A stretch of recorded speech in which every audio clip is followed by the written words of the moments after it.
اور عالمگیر بادشاہ رحمت اللہ علیہ یہ وہ ہندوستان کی تاریخ میں بادشاہ ہیں جس کی انگریز بھی آج ایمانداری کی تعریف. انہوں نے بیت المال سے تنخواہ لینا بند, ٹوپیاں سی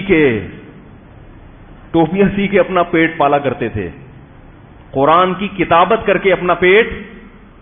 ارے اتنا طاقتور بادشاہ جنہوں نے عالمگیر رحمت اللہ علیہ نا وہ گننا شروع کیے خزانے, عاجز آ گئے. اتنا پاورفل بادشاہ, اور گھر کا چولہا کیسے جلتا ہے؟ بولو بھائی, یہ کس کی محنت تھی؟ مجدد الافسانی رحمت اللہ علیہ کی محنت تھی یہ. کیوں؟ انہوں نے لاجک کو دیکھا, اسباب کو دیکھا. بھائی ایک بادشاہ اس سے لڑ کے کام نہیں بنے گا, اس کو محبت کے ساتھ. جو یہ مولویوں سے بیزار ہو گیا ہے نا, لالچی مولویوں سے, اس کے سامنے پہلے یہ ثابت کر کے دکھاؤ کہ ہماری نظر نہ حکومت پہ ہے اور نہ تمہاری جیب پہ. کیسی محنت کی عالمگیر رحمت اللہ علیہ پیدا ہوئے. ایک عالمگیر جو خود کھاتے تھے نا ابلے ہوئے چاول اور دال, وہ ملازمین, شاہی خاندان کے جو ملازمین تھے وہ بھی وہی کھایا کرتے تھے.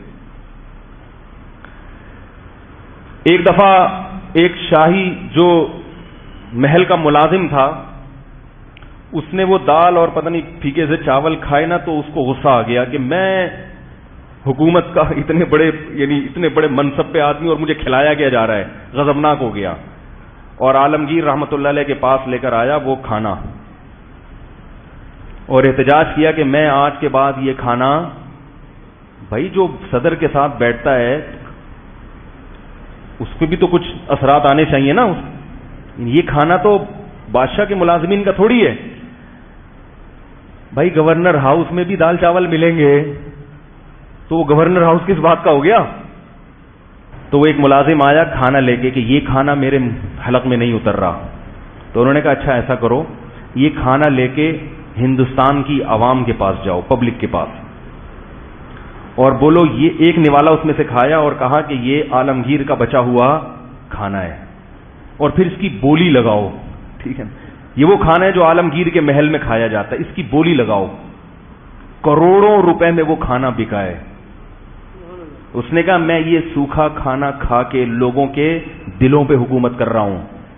اتنی محبت تھی عالمگیر بادشاہ کے لوگوں کے دلوں میں, اتنی محبت.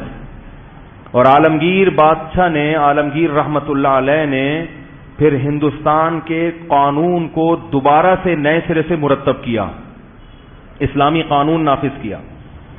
کیسے؟ پورے بر صغیر سے اس نے چوٹی کے 500 علماء جمع کیے, بڑے بڑے علماء, اور ان سے کہا کہ ہندوستان کا جو آئین ہے, قانون ہے, نئے سرے سے دوبارہ مرتب کریں, کیونکہ اس میں بہت سی گڑبڑیں شامل ہو گئی تھی, بہت ساری چیزیں غلط ہو گئی تھی. 500 علماء نے کئی مہینے کی محنت کے بعد ایک قانون تیار کیا جس کو فتاوی عالمگیریہ کہا جاتا ہے, جس پہ آج آپ کو فیس بک اور واٹس ایپ پہ جس کے خلاف پوسٹیں صبح شام بولو بھائی ملیں گی. یہ 400-300 سال ہندوستان کا قانون رہا ہے. 500 علماء کے اتفاق سے ایک فتاوی تیار کیے گئے, وہ لا کی شکل میں ہندوستان کی عدالتوں میں بولو نا بھائی نافذ کر دیا گیا. آج بھی مدارس میں فتاوی عالمگیریہ پڑھایا جاتا ہے اس کے, کیونکہ وہ قرآن و سنت کے مطابق, اور چونکہ صدیوں سے فقہ حنفی رائج تھا, لہذا اس میں اصل کس کو بنایا گیا؟ فقہ حنفی کو. پورے بر صغیر میں انہوں نے نافذ کر دیا. اور فرقواریت اور اختلافات بولو بھائی ختم. شیعوں کو اجازت دی کہ آپ امام بارگاہ میں جا سکتے ہو, جس کا جو مذہب ہے اس کو کوئی زبردستی نہیں ہے. لیکن لا کیا ہوگا؟ لا تو ایک ہی ہوتا ہے نا.